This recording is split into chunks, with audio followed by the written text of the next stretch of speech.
Alhamdulillahilladzi hadana li hada wa ma kunna linahtadiya laula an hadana Allah. Asyhadu an la ilaha illallah wa asyhadu anna Muhammadan abduhu wa rasuluhu sallallahu alaihi wasallam. Assalamualaikum warahmatullahi taala wabarakatuh. Waalaikumsalam. Alhamdulillah, I think this is a last lesson natin sa Barsak. Dadako na tayo sa susunod sa araw ng pagkabuhay na muli. Kaya inshallah, medyo may kahabaan, tapusin natin para hindi siya mabitin sa lesson na ito. At inshallah, bago ako dadako sa araw ng paghukom, siyempre alamin natin kung ano ang sign ng araw ng paghukom. So dadakuhan ko muna ang 10 major sign. Kabilang dito si Dajjal, kabilang dito yung mga si Isa alayhisalam, ay kabilang dito si Mahdi, at iba pang mga 10 major sign bago dumating ang pagkaguna ng mundo. At pagkatapos natin doon daw natin pakikita kung paano bubuhayin na malasmantala ang mga tao para humarap sa araw ng paghukom, insyaAllah. So this is our last lesson in Barsak. But napaka-importante ng lesson na ito, ang last na ito, no? Alhamdulillah, alam natin, ang buhay natin dito ay pagsubok. Ito ay test sa atin ng Allah subhanahu wa ta'ala. At ang pagganap natin sa mga tungkulin, mga pagsubok dito, kung maipasa o hindi, ang siyang magiging kapalaran natin sa kabilang buhay, meaning nakadepende sa ating mga kamay, ang ating kaligtasan o kapalaran sa kabilang buhay. Meaning, kung ito'y ginaligan mo, ang yung mga pagsubok ay pinasa mo, ito ay magiging tagumpay para sa iyo sa kabilang buhay. At kung hindi naman, dahil sa iyong sariling gawa, pinasak natin, palayo natin ang ating sarili, palayo nawa ng Allah subhanahu wa ta'ala tayo sa ganitong gawain, wasakin natin ang ating sarili sa ating pamamagitan ng sariling kamay, meaning tayo naging masuwayin at mapag-ibagsik, hindi natin nililigtas ang ating buhay sa pagsubok ng Allah subhanahu wa ta'ala dito, ito ang magiging kapalaran sa kabilang buhay.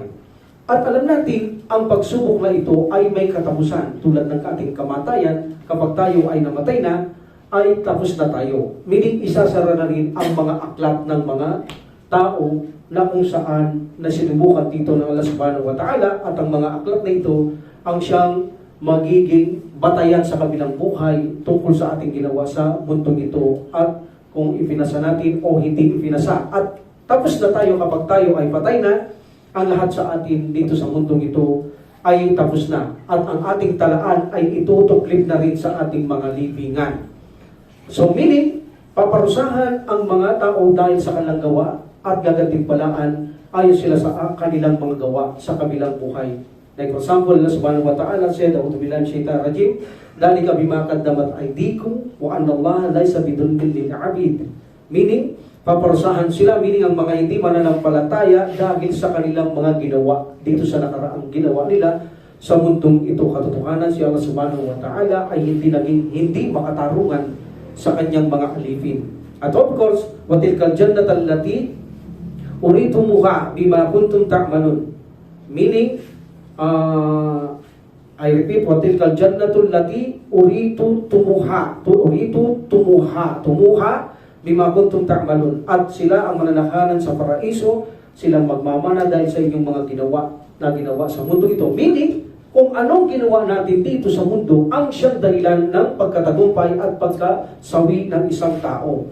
At lahat ng gawain niya ng isang tao sa mundong ito ay makikinabang siya sa kabilang buhay. Yun ang ibig sabihin sa mga ginawa mo sa mundong ito. Makikinabang ka, either ito ay kapahamakan o ito ay kaginawahan. At pagkatapos nitong pagkamatay natin, wala na. Tapos na ang pagsubok, tapos na rin ang ating aklat, isasara na rin ang ating mga aklat. At wala nang saysay pa ang mga gagawin ng ibang tao para sa iyo para makinabang ka rito. Ngunit may exception. Tatakuan natin yan, ibang exception dito, ang ating focus. Ito ay malaking benepisyo ito. Sa araw na ito, papapakinggan natin. I hope magkaka-interest tayo dito na gawin ito sapagkat kahit sa lipingan na tayo, nagkakaroon pa tayo ng mga gantimpala. But kung iba ang taong gagawa, meaning wala sa exception, kahit na magpabasa siya ng Quran sa iyo, kahit na gumawa siya ng sataka alang-alang sa iyo na ginawa siya samantala alang-alang sa iyong reward, hindi makikinabang dyan ang isang taong namatay dahil ito ay mamaya aalamin natin ang dahilan kung bakit siya hindi makikinabang dito at bakit naman makikinabang siya sa mga exemption. Allah subhanahu wa ta'ala said, "Al-mautu qala inni tubatul an." Okay? Ang mga namatay, sila'y magsasabi, hindi ito batulan. Ngayon nagsisisi na ako, patay na siya. So sabi ng subhanahu wa ta'ala, wala ladina yamutuna wa hum kuffar. So walang epekto sa kanila ang pagtatawba. Walang epekto sa kanila ang pagtawba. Meaning Muslim ka, nagkasala ka, namatay ka, tatawba ka, hindi na pwede. Sabi ng subhanahu wa ta'ala, wala lilladina yu'minu wa hum kuffar. Kahit na yung mga kuffar, kahit sila'y magtawba, ngayon nakita na namin ang buhay sa libingan, ya Allah, tatawba na kami, niniwala na kami sa iyo, wala nang saysay yan. That's why ito'y nagpapakita na kapag ang tao ay namatay na, wala nang saysay ang lahat ng kanyang gustong gawing mabuting mga gawa. Okay? At ganun din sabi ng Prophet sallallahu alaihi wasallam, kapag ang kaluluwa ay nakarating na sa lalamunan, wala na rin saysay ang tauba o syahada ng isang tao. Meaning tapos na siya. Isasara na ang kanyang aklat. Wala na doon itatala sa kanyang aklat ang mga taong nadatnan ng kaluluwa ay nasa lalamunan na o namatay na sila. So ayon kay Imam Shafi'i rahimahullah, ang aya ng mga ito, like for example, wa anna laysa lil insani illa ma sa'a. Sabi ng Allah subhanahu wa ta'ala, at ang tao ay walang makukuha maliban sa kanyang kinita o ginawa. Meaning, kung ano man ang ginawa ng iba, sabi ni Imam Shafi'i rahimahullah, namatay na siya. Ano man ginawa ng iba para sa kanya, nagpakain, ng mahihirap, nagsadaka, alang-alang sa kanya, bibigay sa kanyang reward, meaning yung intention mo, nagpabasa ka Quran o nagbasa ka ng Quran para sa kanya, ibibigay ang reward ng subhanahu wa ta'ala. Wala nang mapapala ang taong ito, sabi ng Allah subhanahu wa ta'ala sa aya ng Quran according to Imam Shafi'i rahimullah. That's why, hindi na ni-recommenda ng Prophet sallallahu alaihi wasallam sa mga Muslim na kapag may namatay, gumawa kayo ng mabuting gawa, alang-alang doon sa patay at matatanggap niya ang reward na ito at magpapatuloy na magkakaroon sa gantimpala rito, hindi niya ito inutos ng Prophet sallallahu alaihi wasallam dahil sinabi ng Allah subhanahu wa ta'ala, ang tao ay walang makukuha maliban sa kanyang mga ginawa o kinita lamang. Yun ang yung ayat, tandaan yun, mahalaga yun. Wala siyang makukuha maliban sa kanyang ginawa at kinita. Okay? So in this situation, wala siyang mapapala sa mga ibang tao. Kahit anong gawin pa nila sa kanya, kahit na gaano kabuti ang gawin sa kanya, ay wala siyang mapapala dito na mabuting gantimpala sa mga taong ito. Sapagkat Imam Shafi'i rahimahullah, hindi niya ito ginawa. Hindi niya ito kinita. Ang iba ang gumawa nito, hindi siya magkakaroon dito ang taong niya na namatay. Sabi ni Imam Shafi'i rahimahullah. But dito sabi natin, ay mayroong exemption. May mga exemption. Hindi naman general na wala kang mapapala sa mga buhay na gumagawa ng mabuti para sa iyo, alang-alang sa iyo, na ginagawa kayo sa mata, mayroong exception. So, meaning may exemption yung aya. At ang mga exemption dito, unang-una para makinabang ang patay. Meaning, makikinabang to, either kapatawaran, ay either nasa libingan siya. Hindi niya kailangan humingi ng tawad. Kapag mayroong humingi ng tawad siya at dinilig ng Allah, kahit na silipingan siya, patatawarin siya. O kaya naman, ang kanyang aklat ay hindi isasara. Patuloy siyang magkakaroon ng gantimpala. But alam natin, pagpatay ng tao, pati aklat itutupi na sa kanyang libingan. But ito ay mga exception. Number 1, ang salatul janasa. Ganito ito kahalaga na pinababayaan lang ng mga Muslim na hindi ipagsalatul janasa ang mga ibang namamatay. Pwede naman tayong magsalatul janasa kahit wala na sa harapan natin ang isang patay. Kailangan ng namatay ang pagkakaroon ng salatul janasa sa kanya at higit na mainam kung marami ang magjo-join sa salatul janasa.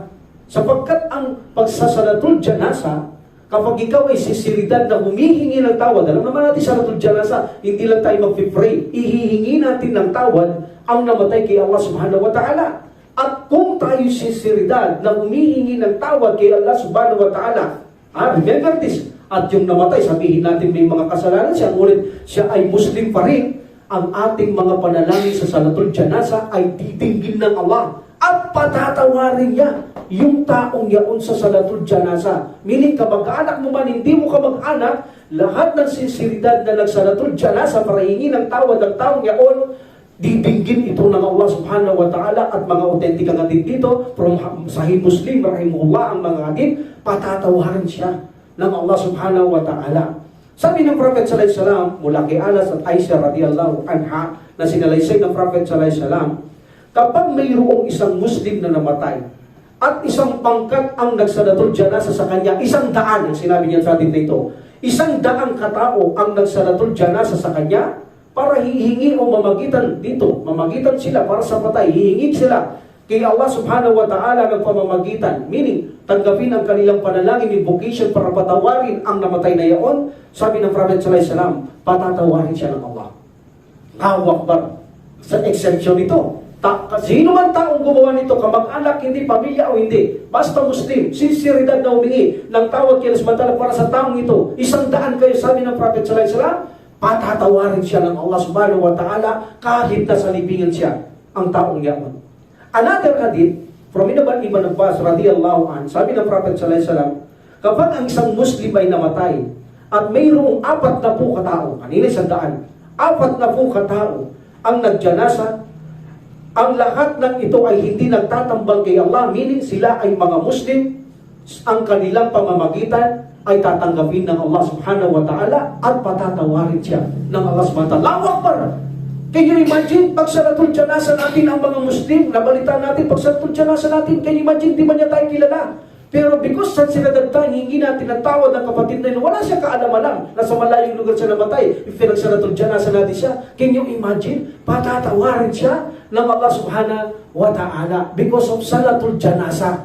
Ganito kahalaga ang salatul janasa. Another hadith from Maimuna radiyallahu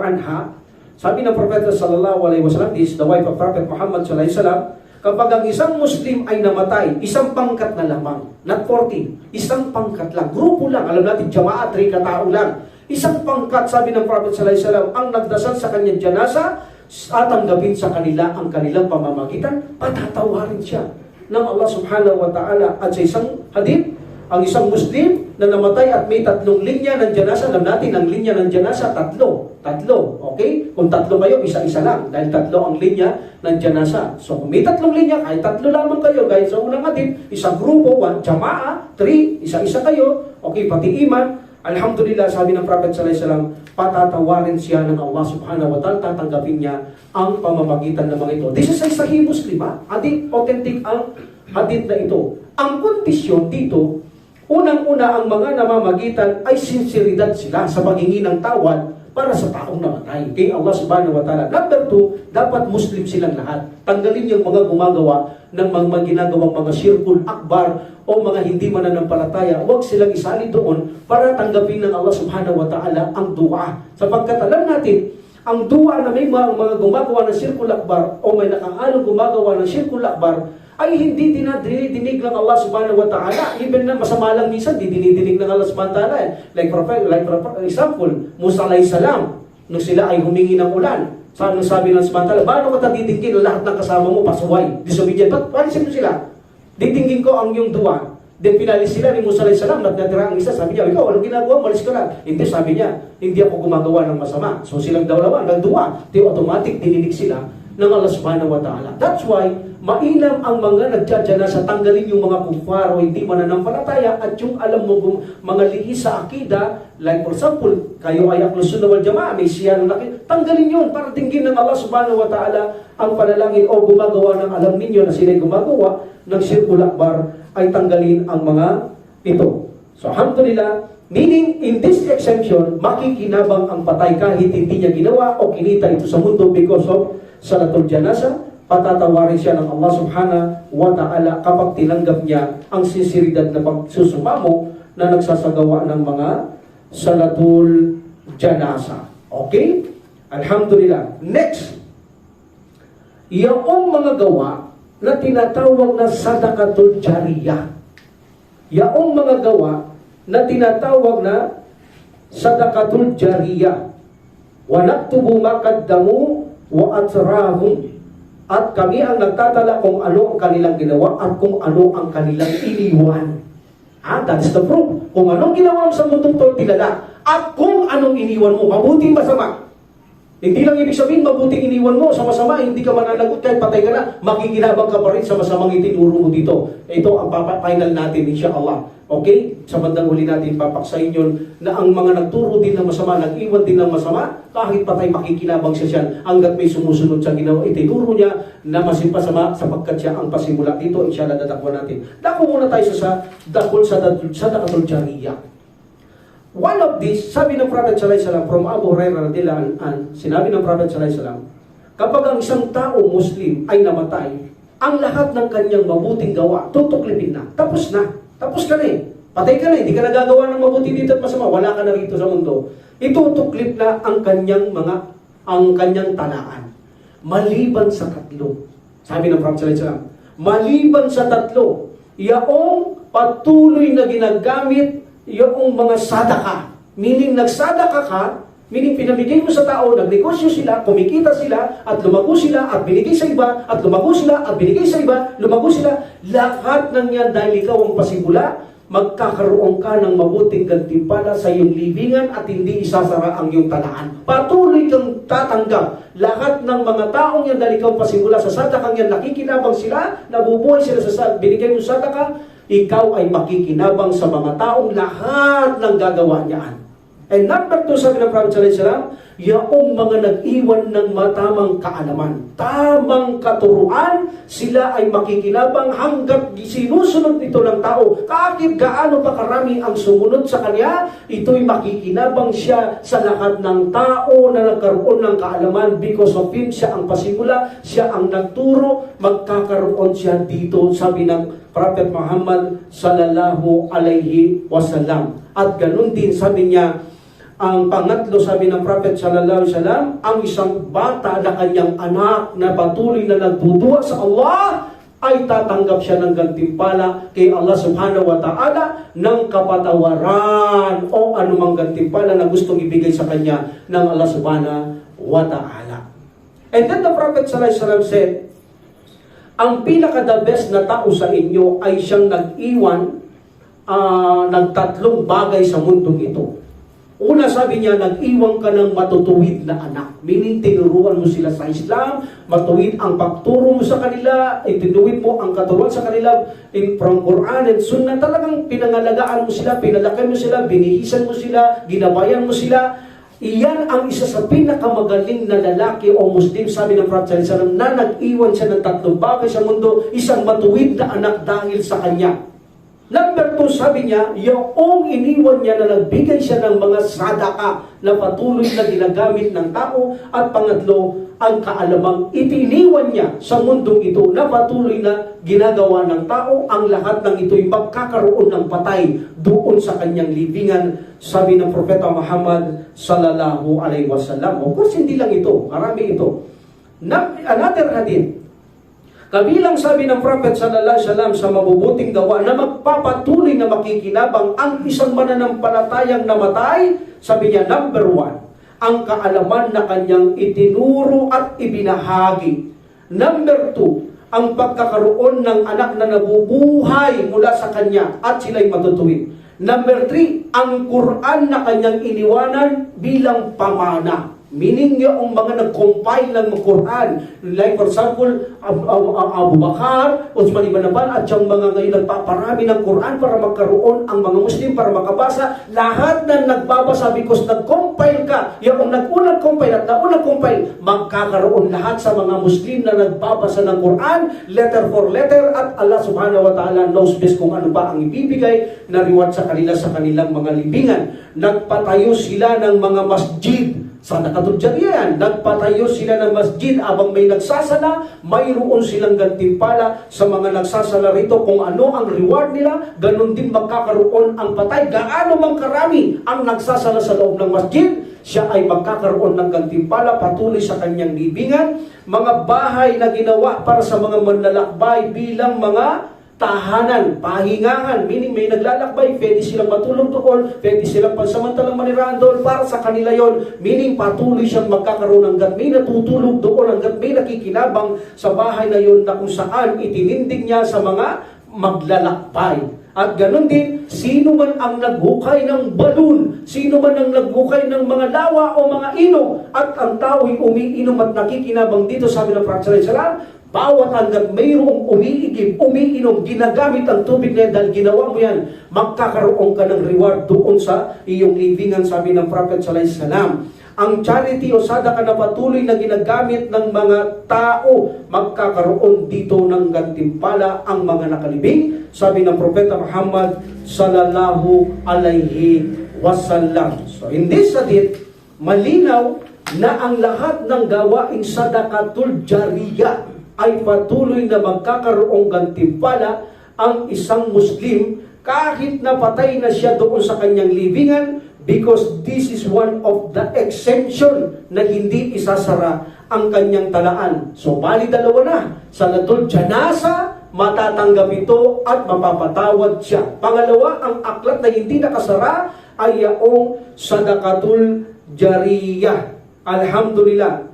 In this situation, magpapatuloy ang kanilang gantimpala because sila ang nagpasimula sa mundong ito kung bakit sila magkakaroon ng gantimpala hanggang mayroong gumagamit, nakikinabang, because sila ang nagpasimula. Ito ang dahilan kung bakit sila makikinabang. Bakit sila makikinabang sa libingan? Because sila ang pasimula na kung saan sa mundong ito ay ginawa mo yun because of you. Kung wala doon sa pasimula mo, hindi magagawa. Like for example, kung hindi mo ginawa ang balon, hindi ka nagukay, walang makakaigib, walang makakainom. Dahil pinasimulan mo itong inukay para makainom ang tao, naghahangad kay Allah subhanahu wa ta'ala ng kapatawaran at gantimpala doon sa libingan hanggat may nakikinabang dahil ikaw ang pasimula, ikaw ay magkakaroon ng gantimpala. Sadaka, ikaw ang nagpasimula. Dahil sa iyong binigay na sadakang pangkalakal at lumago sila, because of you, lumago sila hanggat mayroong nakikinabang sa pinasimula mo sadaka, magkakaroon ka. Ganon ang sadakatul jariyah kung bakit patuloy ang kanilang reward, because ikaw ang pasimula. Nagtayo ka ng masjid, ikaw ang pasimula kung bakit nagsala sila sa loob ng masjid. That's why hanggat mayroong nagsasala, mayroon kang gantimpala rito, at ang dares na nabanggit, ang ibig sabihin, ikaw ang pasimula kung bakit magkakaroon ka ng gantimpalang tuloy-tuloy sa libingan hanggang sa araw ng pagkabuhay na muli. Meaning ganun katagal kang magkakaroon ng reward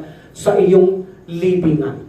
Number 3, mga anak mismo, mga pamilya mismo. Ano man ang ginawa ng iyong pamilya, magkakaroon ka ng reward.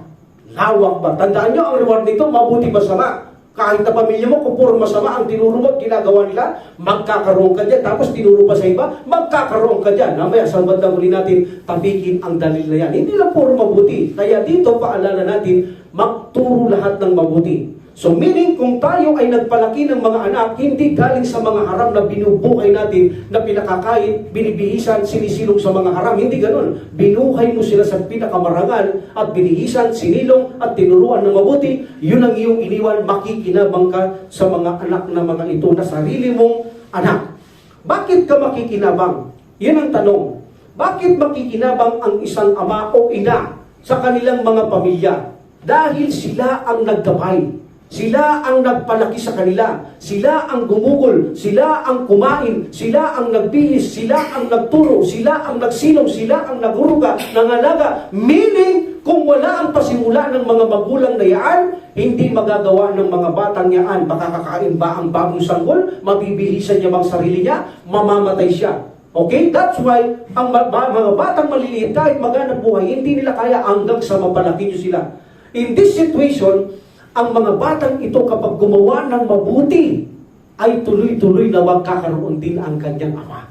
Ha? Kaya naman, hindi kawalan sa atin ang alagaan nating mabuti ang ating mga pamilya dahil tayo ay susuklian ng Allah subhanahu wa ta'ala even na doon sa libingan. Ano man ang ginagawa ng mga anak mo, tinuruan mo magsala, tinuruan mo sa relihiyon ng Islam, hanggang ginagawa nila yan, patuloy kang bibigyan ng Allah subhanahu wa ta'ala doon sa iyong libingan. Alhamdulillah. That's why sabi ng Prophet sallallahu alaihi wasallam, ang pinakamabuting kinakain ng isang tao ay galing sa kanyang halal na kinita.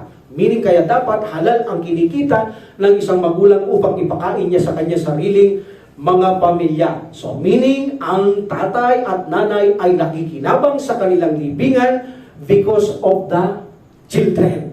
Even na ang mga children ngayon, kanina sinabi ko, even na magpabasa kayo ng Quran, ay hindi makikinabang ang patay. Even na magpakain, magsadaka, hindi makikinabang ang patay. Bakit? Dahil hindi kanya naman kaano-ano. Hindi kanya naman pinalaki. Ibig sabihin, maliban yung kanyang pamilya.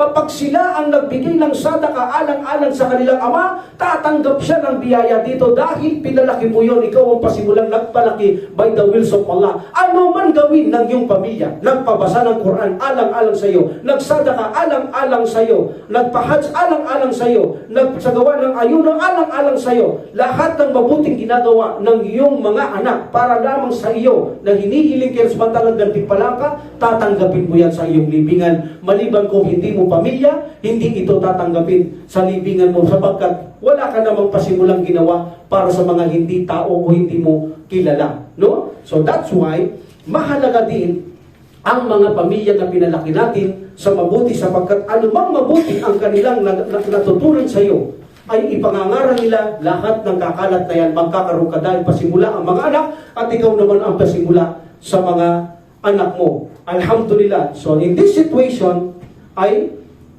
kailangan ingatan nating mabuti ang ating mga pamilya sapagkat hindi tayo kawalan kung tayo man ay nalagay sa mga paghihirap sa kanila, minahal natin sila, binihisan natin sila, tinuruan natin sila. Pagdating naman sinibingan natin, susukliin pa rin tayo ng Allah subhanahu wa ta'ala sapagkat makikinabang tayo sa anumang charitable deeds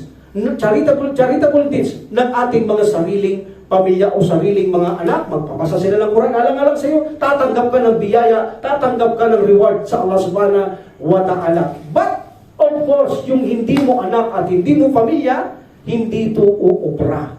Dahil kung ang mga ibang tao ang gagawa sa iyo at pagkatapos makinabang ka, ay aasa na lamang ang mga tao na marami naman Muslim, pag namatay ako, maaaring gumawa ng mabuti para sa akin. Hindi yun makatarungan. Gagantimpalaan ka lang ng Allah subhanahu wa ta'ala ayon sa iyong mga pinasimulan at hindi ka niya gagantimpalan sa mga Muslim na hindi mo binigyan o hindi pinasimulan o hindi mo kaano-ano. Kahit na anong gawin nila na magpabasa ng Quran sa nakalaan-ngalan sa iyo, hindi mo yan tatanggapin. Tatanggap ka lamang sa iyong mga pamilya. Now, kung tinatanong mo, hindi ko siya pamilya, brother, pero ako ang bumuhay mula ng bata sila, ganun din yun, tatanggap ka rin sa kanila, kahit hindi mo pamilya, ngunit kung ikaw ang nag-charity sa kanila, na bumuhay sa kanila, ang nag-alalay sa kanila, tatanggap ka pa rin. Ibig sabihin lang din, kung sino ang nagpasimula, ikaw ang nagpasimula, kahit hindi mo pamilya, tatanggap ka rin sa kanila, dahil ikaw ang bumuhay sa kanila, magbulat, magbula pa, ng mga bata pa, sila ay tatanggap, ikaw ay tatanggap sa kanila. Like for example, ang mga ulila,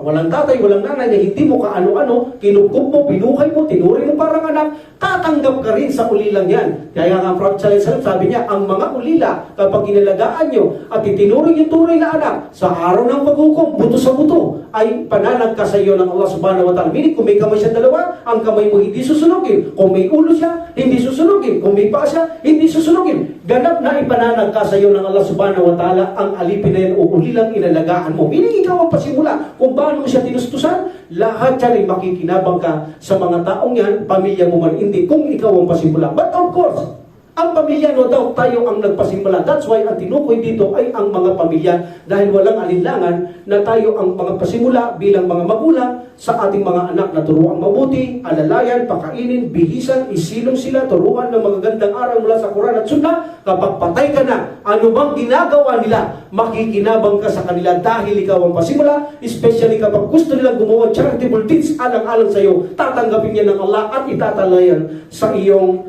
talaan. Alhamdulillah. But ayon dito sa mga scholar, huwag yung hindi mo pinasimulan o hindi mo pamilya. Okay? Alhamdulillah. Next, ang isa pa na kung saan patuloy na tumatanggap ang isang patay doon sa kanyang libingan ay yaong ginanap na pangako. Mga fulfilled vows. Like for example, ang sino mang mamatay, sabi ng Prophet sallallahu alaihi wasallam, na kung saan mayroon siyang pangako na mag-ayuno, ngunit siya ay namatay, so dapat ang kanyang wali ay ipasting niya ito. Pangako ito kay Allah subhanahu wa ta'ala. Ang tinutukoy dito, yung may pangako. Like for example, ano pangako? Ya Allah, kapag ako ay nakaligtas dito sa lugar na ito, pagbalik ko, pangako mag-aayuno ako ng 10 araw. Gagawin ko yun. Namatay ka. Alam niyo ng mga anak mo, Alam nila na may pangako ka. So kapag namatay ka, sabi ng Prophet sallallahu alaihi wasallam, dapat mong ganapin, ikaw na wali o anak, mga pamilya, naganapin ninyo ang pangakong yan ng inyong magulang na gawin nyo at ito'y tatanggapin alang-alang sa kanya para ang kanyang pangako ay mawalan siya ng sala doon sa kanyang libingan, tatanggapin yun ng Allah subhanahu wa ta'ala. Pangalawa, bakit hindi tatanggapin ng Allah subhanahu wa ta'ala? Pamilya niya kayo. Ano man ang gawin ninyo, tatanggapin niya ng Allah subhanahu wa ta'ala. So that's why i-fulfill ang pangako ng isang namatay na magulang ng mga anak, gawin ito para maibsan ang kanyang pagkakautang kay Allah. That's why nagtanong ang Prophet sallallahu alaihi wasallam sabi ng isang tao, sabi niya, Rasulullah, mayroon akong kayamanan. Sabi niya, pwede ko bang ipag-hajj ang aking magulang? Sabi niya, na hindi nakapag-hajj. Sabi niya, mayroon bang utang ang iyong ina? Kung may utang ang iyong ina, anong gagawin mo? Sabi niya, babayaran ko Rasulullah.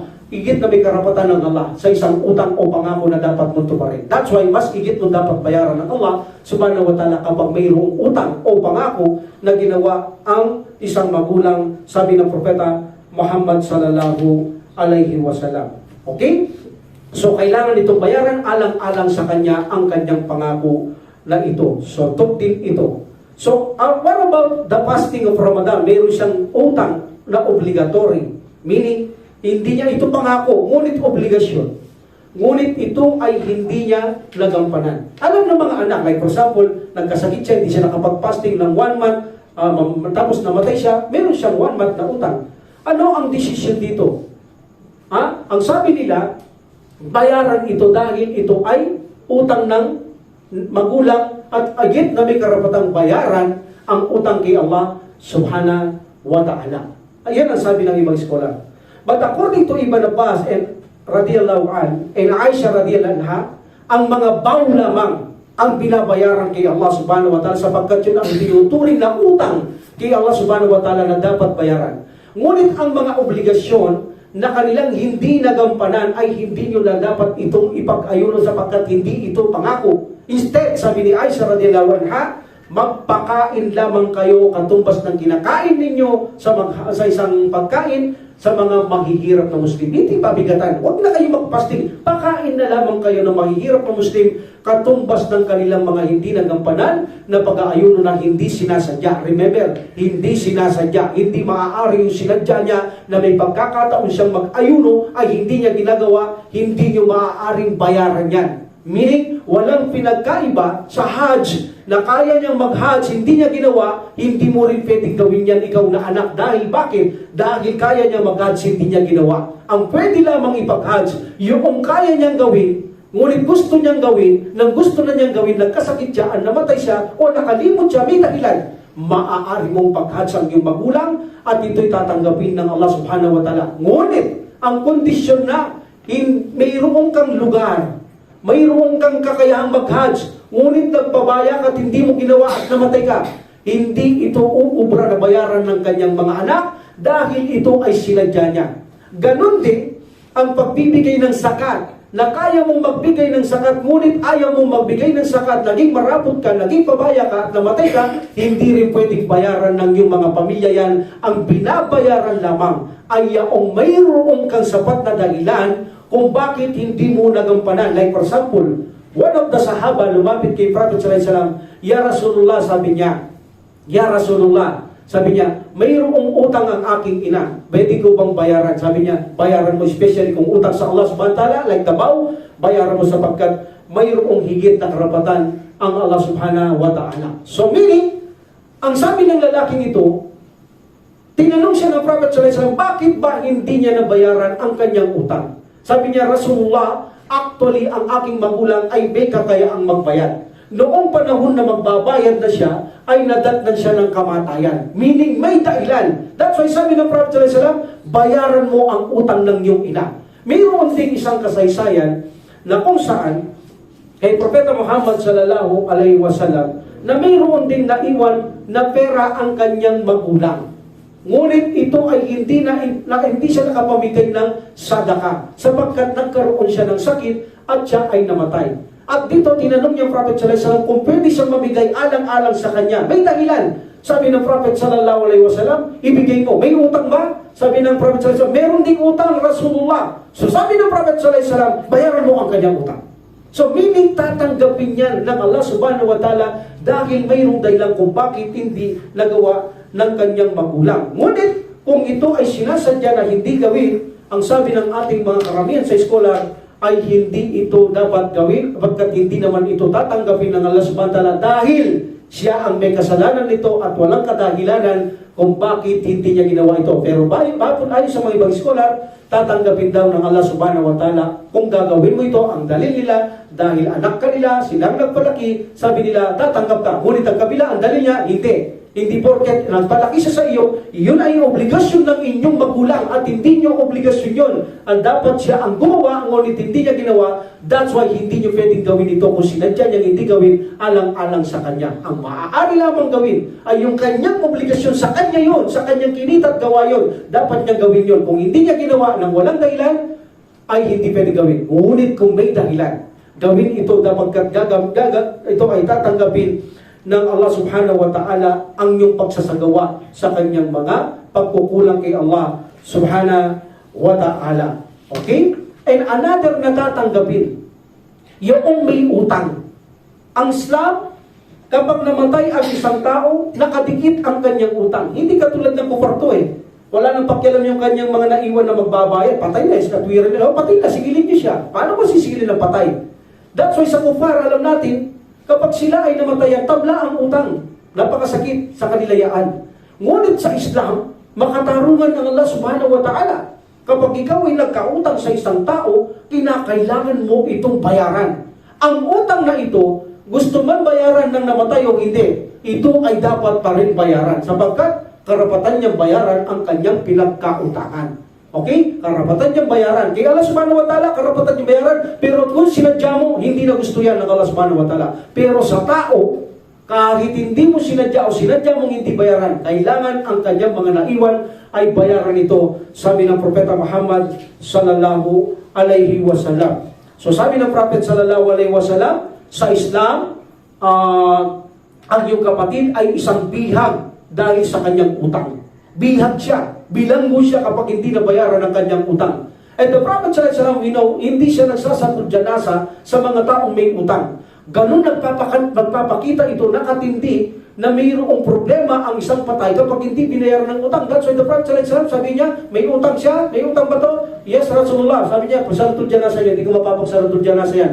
Maliban na lamang, may mga taong sila ang tatayo para bayaran ang utang ng patay, doon pa lang magsasalatul janasa ang Propeta Muhammad sallallahu alaihi wasallam sa kanya. Dahil ang isang may utang sa Islam ay nakadikit kahit doon sa salibingan, mayroon siyang pananagutan. That's why ang kanyang naiwan o sino mang tao ay maari niyang bayaran ang kanyang utang na ito alang-alang sa kanya at ito'y tatanggapin ng Allah subhanahu wa ta'ala. Hindi lang pamilya niya. Ibig sabihin, bawa, Muslim ako, at may utang, ayaw pa sa salatul janasa, pwede ako tumindig na ako ang mananagot. Meaning ako lang mananagot, ililipat sa akin ang pananagutan. So hindi na kailangan yung kanyang pamilya kung ako ang magkukusa. Ngayon naman, kung ang pamilya sila ang lalakad dito, ang magbabayad dito at walang kakayahan, magdamay-damay sila, pag-share-share sila, kung kulang, lumapit sila sa mga taong Muslim para ito ay mabayaran. Ganun kahalaga na bayaran ang utang ng isang Muslim sa isang pagkakautang sapagkat ito ay patuloy na nakadikit ang utang na ito sa mga namatay doon sa kanilang libingan ay patuloy na bilanggo sila sa utang na ito. Ibig sabihin ng Propeta Muhammad sallallahu alaihi wasallam. So in this situation, mga kapatid ko sa pananampalataya, kung sino man ang may utang, ito ay bayaran ng kanyang pamilya. Of course, mauuna siya na magbahabahagi, magtulungan na bayaran. Halimbawa, ang nanay namatay na may utang, nagbilin siya, may utang ako anak, pakibayad ang aking utang. So in this situation, ay bayaran natin ito. Paano kung wala tayong talaga? Like for example, nagkataon na ang Muslim dito, 3 lamang, at tapos napakalayo ng mga Muslim. Wala tayong magawa na mahingyan ng tulong. Meaning gusto natin magbayad, wala tayong maibayad. Kung anong Prophet sallallahu alaihi wasallam, kung ang isang nagkautang ay handa siyang magbayad ng kanyang utang, sa panahong mayroon siya, ay nagbayad siya. Okay? Siya ay absuelto sa kanyang utang. Ngunit ang sino mang gustong magbayad ng utang sa panahong buhay siya, Ngunit wala siyang kakayaang magbayad kahit nasa anong paraan. Mahirap siya at nadatnan siya ng kamatayan at ang kanyang mga naiwan ay walang ibang babayad. Para sa kanya, ang Allah subhanahu wa ta'ala ang magbabayad doon sa taong yaon. Ganun kaluwag ang Allah subhanahu wa ta'ala. Gusto nyo magbayad wala kayong magbayad. Pati naiwan, walang malapitan. So sabi ng Prophet sallallahu alaihi wasallam, alang-alang dyan. Dahil siya alipin ng subhanahu wa ta'ala at naiintindihan niya ang sitwasyon ng mga tao, ang Allah subhanahu wa ta'ala sa araw ng paghukom ang magbabayad na lamang sa taong ito, sa pagkakautang ng taong ito. Sabi ng Propeta Muhammad sallallahu alaihi wasallam. Alhamdulillah. Another, the dua. Dua ng isang pamilya. Isang yung sa natudyanasa. Yung dua ng mga pamilya natin. Okay? Dua ng mga pamilya natin. Okay? Kung magdudua ang mga ibang tao, sabi nila, ito ay mamamagitan lamang sa kanya. Perhaps ang kanyang parusa ay perhaps pansamantalang matigil. But iba ang kanyang pamilya. Kapag sila ang nagdudua because siya ang pasimula sa kanyang pamilya, magkakaroon siya rito ng gantimpala at matatawarin siya ng Allah subhanahu wa ta'ala. So dua, maalaga sa atin ang dua. Sabi naman ng ibang mga scholar, sa pagdating sa dua, hindi lang ang pamilya. Ngunit higit na ang pamilya ay may mainam na posisyon. Pero sabi nila, in this situation, kahit hindi naman kapamilyang Muslim, ay didinggin din ng Allah subhanahu wa ta'ala. At tinutukoy dito kanila na dua ay dua lamang ng kanyang pamilya. But sabi ng iba, gamitin natin ang kay Noah. Ano sabi ni Noah alayhi salam? Sabi nila, humingi siya ng tawad sa kanyang sarili, tawad sa kanyang magulang, at tawad sa lahat ng papasok sa kanyang talan ng barko na mananampalataya. So sabi nila, lahat ng mananampalataya ipinagdua ni Noah alayhi salam na patawarin. That's why this is the dalil na kahit pagdating sa dua, basta Muslim to Muslim, kapatid na Muslim, dinidinig ng Allah subhanahu wa ta'ala because hindi gumagawa ng sirkul akbar, hindi nagtatambal, lahat sila ay may karapatang magdua pagdating sa isang namatay. But the response, sabi nila, hindi naman namin kinokontra, kaya na sabi namin, ang dua ng hindi hindi kapamilya ay maaaring matanggap, ngunit ito'y pansamantala lamang na matigil ang parusa. Sabi ng iba, hindi. Patatawarin din sila ng Allah subhanahu wa ta'ala. What is the dalil? Bakit pa nag-supplication si Noah alayhi salam na patawarin sila kung pansamantala lang palang mapuputol ang parusa sa kanila na mamagitan ito bilang mabuting gawain? Sabi nila, mapapatawad kapag ginusto ng Allah subhanahu wa ta'ala na ang mga Muslim na nagduduwang matapat para sa patay ay mayroon posibilidad na siya ay patawarin ng Allah subhanahu wa ta'ala. Kaya naman, napakahalaga sa atin na ipagduwa natin kilalamang Muslim o hindi Muslim, namatay o hindi namatay, na mapatawad sila ng Allah subhanahu wa ta'ala. Hindi ba merong ganyan hadith na inihingi ng kapatawaran ng Prophet sallallahu alaihi wasallam o inuutos sa Muslim na humingi tayo tawad, kilalaman o hindi na mga Muslim, mga namatay man o buhay, ihingi natin sila ng tawad. Ito ay isang proof na ang dua lahat ng Muslim ay para sa general Muslim na didinggin ng Allah subhanahu wa ta'ala. Ngunit sabi nila, higit nga lang mainam ang dua ng kanyang pamilya sapagkat higit siyang tatanggap ng mabuting gantimpala sa mga ito sapagkat siya ang pasimula sa mga pamilya niya. That's why sabi ni Abu Darda radhiyallahu anhu, sabi ng Prophet sallallahu alaihi wasallam, ang Muslim dua para sa kanyang kapatid. Sabi niya, na nawawala, meaning nawala, wala, either napatay o nawawala, ay tatanggapin ito sa kanya. Sabi ng Propeta Muhammad sallallahu alaihi wasallam. So the proof here, very clear na lahat ng Muslim, ang kanilang dua general sa kanilang kapatid na Muslim, ay there's a possibility tatanggapin ito ng Allah subhanahu wa ta'ala. That's why huwag tayong maging maramot sa dua. Even na kapag tayo nagsusudyod, lahat ng kapatid natin, especially ummang ito, tayo ay humingi ng tawad sa sarili, sa pamilya, at sa kanila. Ihingi natin lahat ng tawad. At yung mga namatay natin, kakilala man o hindi, patawarin sila ng Allah subhanahu wa ta'ala. At alam niyo ba, sabi ng Prophet sallallahu alaihi wasallam, ang sino mang humihingi ng tawad sa kanya, kay Allah, para sa kanyang kapatid, patatawarin ka rin ng Allah subhanahu wa ta'ala. Sabi ng Propeta Muhammad sallallahu alaihi wasallam. Isa pa, dalawa na lang to. Ay yaong pagbabantay sa landas ng Allah. Meaning, yaong mga, like for example, jihad. Nagbabantay ka sa mga kapatid mo, natutulog sila, ikaw nagbabantay para yung mga kalawan hindi makasalakay. That is guarding in the way of Allah, striving in the way of Allah, guarding in the way of Allah. Babantay ka para sa landas ng Allah. Tinatawag itong minsan ng mga iba, this is a ribat. Ribat, sabi nila. Ang ribat ay yung binabantayan mo ang isang obligasyon na hindi ka gumagawa ng mga masasama. Like for example, another ribat, yung nagsala ka ng Maghrib, okay? Nagsala kayo ng Maghrib ngayon. After that, magsala ka Maghrib, lalo na may lecture na ganito, hindi ka gagawang masama, di sa ibada, makikinig ka, ang istilong ito ay patuloy itong ribat. Meaning, ang ribat, ikaw ay hinihintay mo ang susunod na sala na isya dahil tapos ang mag-Maghrib nang walang ginagawang masama. At mas maganda kung nasa purity ka pa. At ito ay ribat. Ang sino man sabi ng Prophet sallallahu alaihi wasallam na madatnan ka ng kamatayan ng ribat, hindi isasara ang iyong aklat sa libingan, araw-araw ka bibigyan ng biyaya ng Allah subhanahu wa ta'ala. That's why ang pagbabantay sa landas ng Allah subhanahu wa ta'ala, whatever kind of ribat is this, lahat na namatay na nagre-ribat, especially this jihad, mas matindi dito, binabantayan mo ang iyong kampo, binabantayan mo kapatid mong masarap na tutulog na walang maka-ataking mga kalaban, at kung may maka-atake, magigising mo sila, hindi ka natutulog, binabantayan mo. Sabi ng Prophet sallallahu alaihi wasallam, kapag ang taong ito ay namatay, patuloy siyang tatanggap ng gantimpala sa libingan at wala siyang parusa doon sa kanyang libingan, sabi ng Prophet Muhammad sallallahu alaihi wasallam. And the last, mahalaga ito. Ito ang mahalaga, hinuli ko talaga siya. Yaong mga bagay na kung saan tayo ang nagpasimula sa mundo ito. Anong ibig sabihin nagpasimula? Ano man ang pinasamulan mong mabuti at masama sa mundo ito, makikinabang ka sa libingan. Minsan ang Propeta Muhammad sallallahu alaihi wasallam, may mga dumating sa kanya na isang grupo kung saan ito ay mga Muslim na dumating kay Prophet Muhammad sallallahu alaihi wasallam sa kanyang buhay. Ang mga taong ito, nakita ng Prophet sallallahu alaihi wasallam, wala silang suot kundi mga parang hindi kumpletong kasuotan. May nakalitaw sa kanila. At sila ay mga sandatahan. Meaning, nakikipaglaban sila for the sake of Allah. Ngunit ang mga taong ito ay pumunta sa kanya na alos balaban lamang. So naluha ang Prophet Muhammad sallallahu alaihi wasallam. Hindi niya matanggap ang ganun.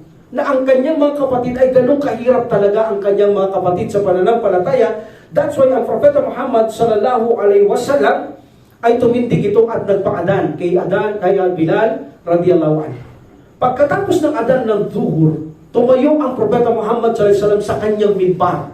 Nandoon yung mga taong yun na talaga makikita mo ang bakas ng kahirapan sa kanila. Hindi matanggap ng Prophet sallallahu alaihi wasallam. Actually, pulang-pula. Ang mukha ng Prophet sallallahu alaihi wasallam hindi maulawan to. Pula sa galit kung bakit pinababayaan ng kanilang mga kapatid na ganun ang kanilang mga itsura, kanilang kasuotan. Hindi mo alam yung pangumula niya kung galit siya sa mga kamusliman.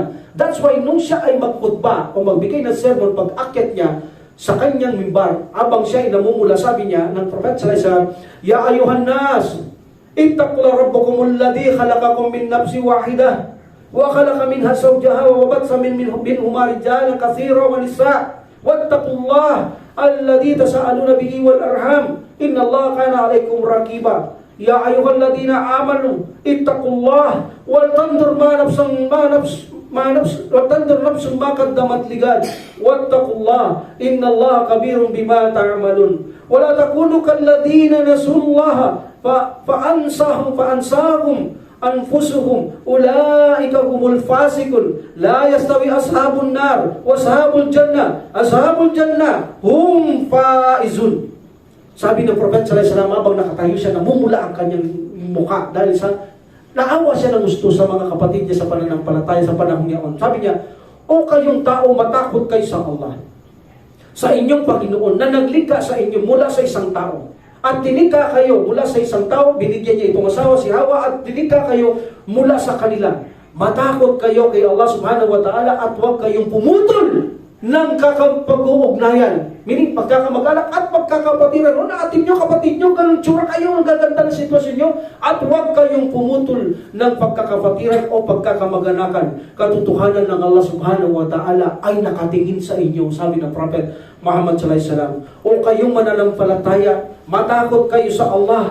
Hayaan ng tao na pagmasdan niya ang kanyang sarili kung ano ang inihanda o inilaan niya sa kanyang kinabukasan sa kabilang buhay. Meaning, gawin mo yun, maganda ka sa kabilang buhay. Anong may ihanda mo? Maganda ka, meaning yung sabi ng Propeta Muhammad sallallahu alaihi wasallam. At pakaalamin ninyo Pagkaalamin ninyo, huwag kayong tumulad sa mga lumimot kay Allah subhanahu wa ta'ala at kinalimutan din sila ng Allah subhanahu wa ta'ala. Sila ang mapakimagsik at pasuway na mananahanan sa impyernong apoy. Katotohanan ng impyerno at paraiso ay hindi magkatulad. Ang maniniraan sa paraiso, sila ang nagtagumpay. Kaya gumugol kayo, sabi ng Propeta sallallahu alaihi wasallam, kaya gumugol kayo ng dinar, ng dirhams, mga damit, mga barley, mga dapilis, sabi ng Propeta etc.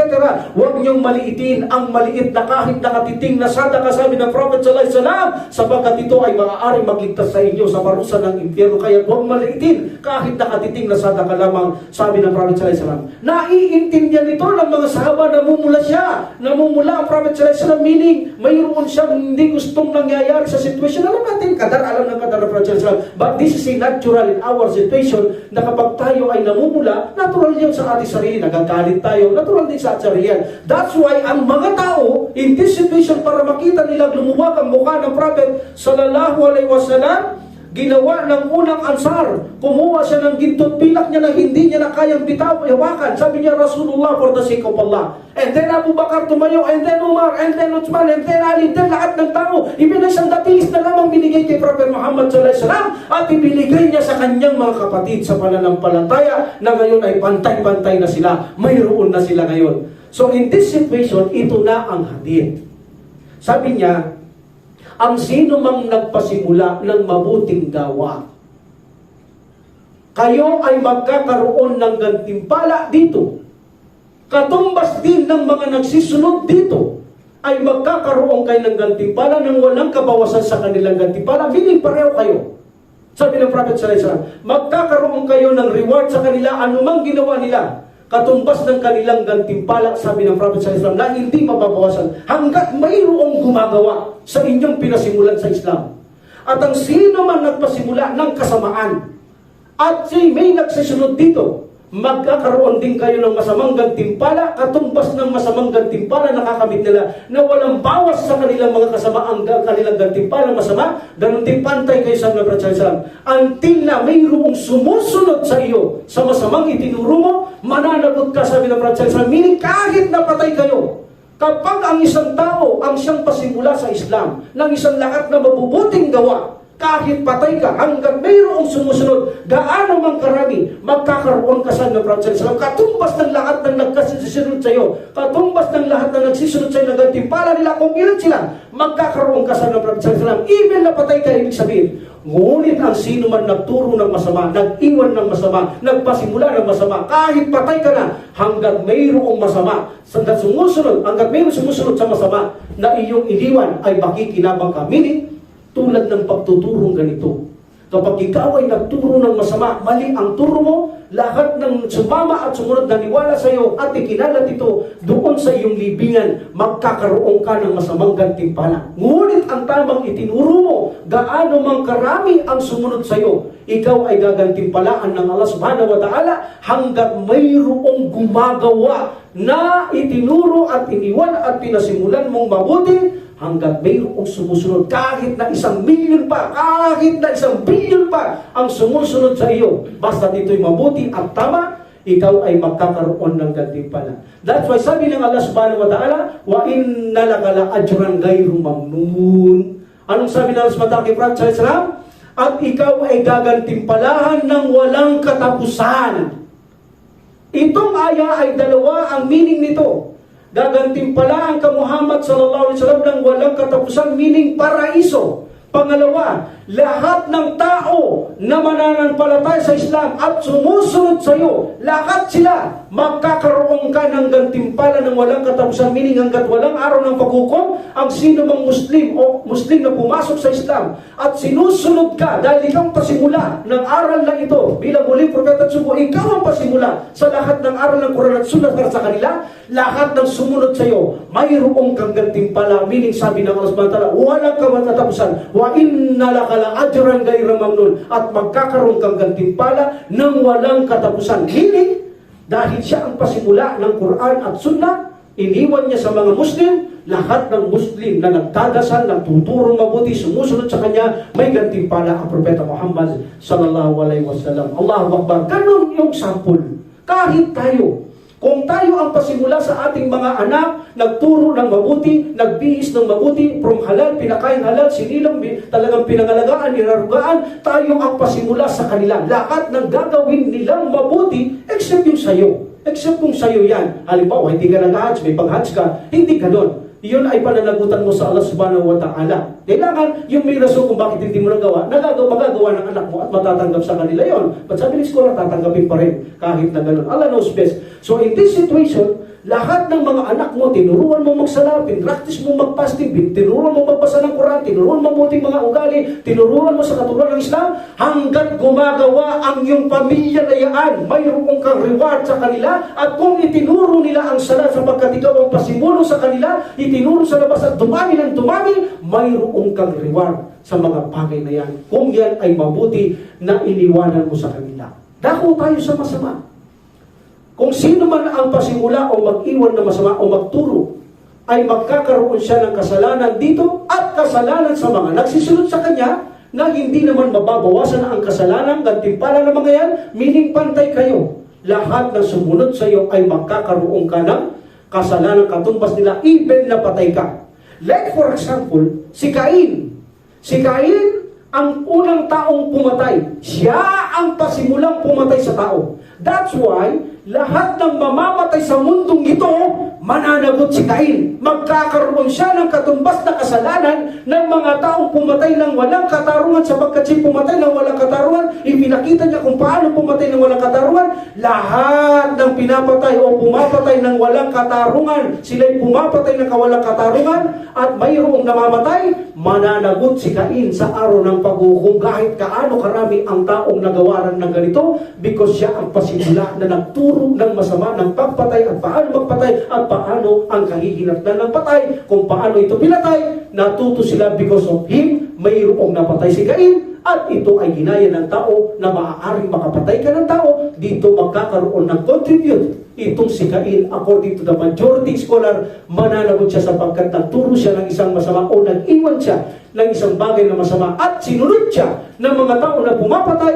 Magkakaroon ng kasalanan dito si Cain, sabi ng majority scholar, and I hope this is for my humble opinion, this is correct, sapagkat siya ang pasimula ng pagpatay, siya ay mananagot. Of course, ganun din sabi ni Ibn Kathir, rahimahullah, this is a no objection, this is a no doubt, na siya ay mananagot sapagkat siya ang pasimula sa lahat ng kasamaang pagpatay na yan, gaya ng hadith. Kung ano ang pinasimulan mo, ano ang iniwan mo, at may sumunod sa iyo, at may gumaya sa iyo, ikaw ay mananagot, sabi ng Propeta Muhammad sallallahu alaihi wasallam.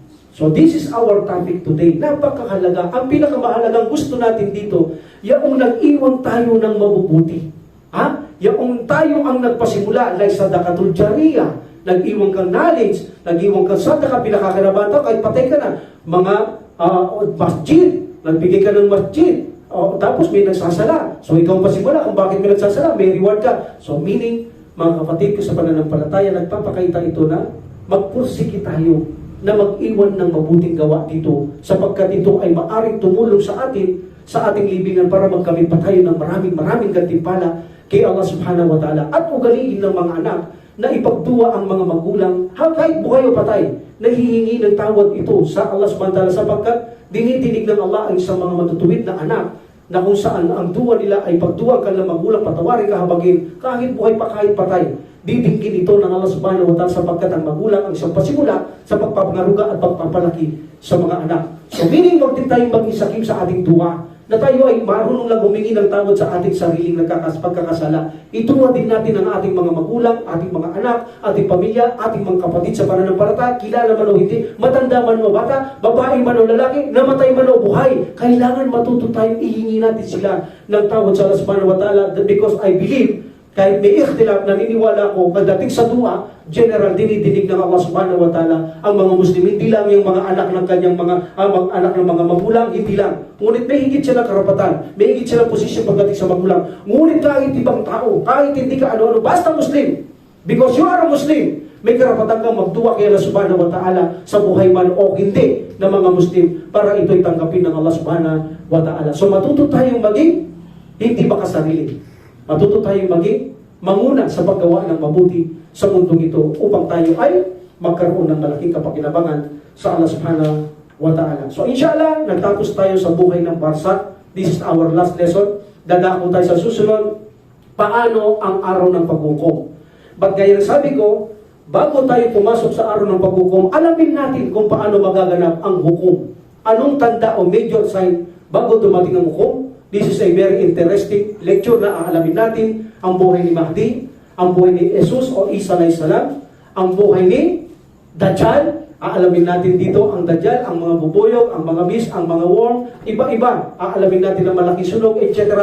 10 major signs before the day of resurrection. Meaning, bago gunawin ng Allah subhanahu wa ta'ala ito, mayroong 10 tayong iniintay na malaking tanda na dapat natin alamin, at pag natapos natin, tsaka natin babalikan yung paano bubuhayin ng Allah ang tao sa libingan para umarap sa araw ng paghukom. Wa akhiru da'wana alhamdulillahi rabbil alamin wa salatu wassalamu ala rasulillah.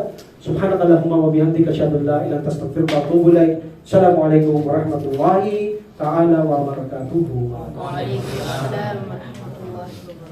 Allahu Allahu Allahu Allah Allahu Allah